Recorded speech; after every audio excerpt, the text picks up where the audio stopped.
Mental health really needs to be respected and understood in the same way that we understand and respect the principles of physical health.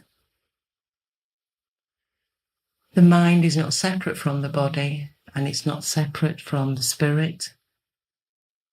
We know that when we have physical ill health that we need to take medicine. We know that we need to do regular maintenance by eating healthy foods, by taking regular exercise, by keeping our bodies mobile and supple and strong and healthy every day in order to maintain good physical health and well-being. We know that when our spirits are low, that we need to be around people who care about us, friends and communities that support us and lift our spirits, events and practices that make us feel good in our hearts and in our soul, and creative explorations that fulfill those aspirations of expression and playfulness. And it's no different with the mind. So the mind requires the same regular attention and awareness to well-being and health. And there are times when our bodies and our spirits and our mind face challenges and obstacles that create ill health or dis-ease within us.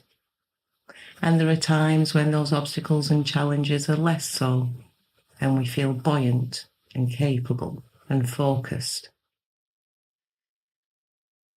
But like any healthy regime, we have to have a regular daily practice. We have to have things set out in front of us that we can look forward to, that we know will bring about a state of well-being within us.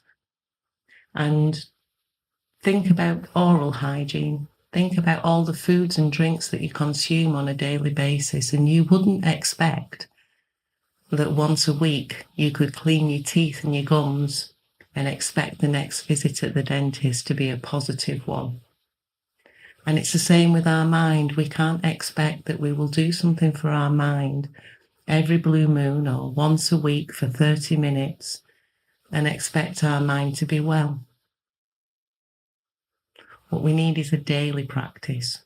What we need is 3 minutes of something every day that's going to keep our mind clean and fresh and healthy. And I strongly and wholeheartedly recommend a meditation practice. People who say they don't have time to meditate for 10 minutes are told that they need to meditate then for an hour. And I really like that. 3 minutes is enough. 3 minutes is more than enough time to meditate. So just get up 5 minutes before everybody else in the house does.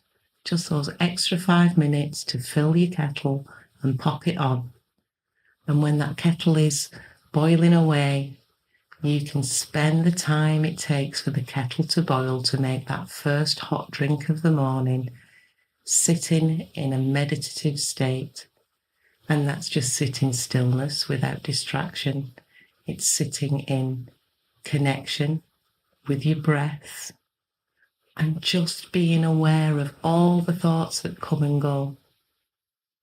Trying to remain focused on one image, but allowing the mind to wander when it does.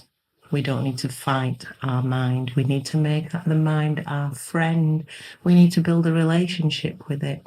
We need to understand what triggers it to go off on tangents, some that spike, some that spiral, and the ones that take us to places of feeling well, and the ones that take us to places of feeling discomfort and distress.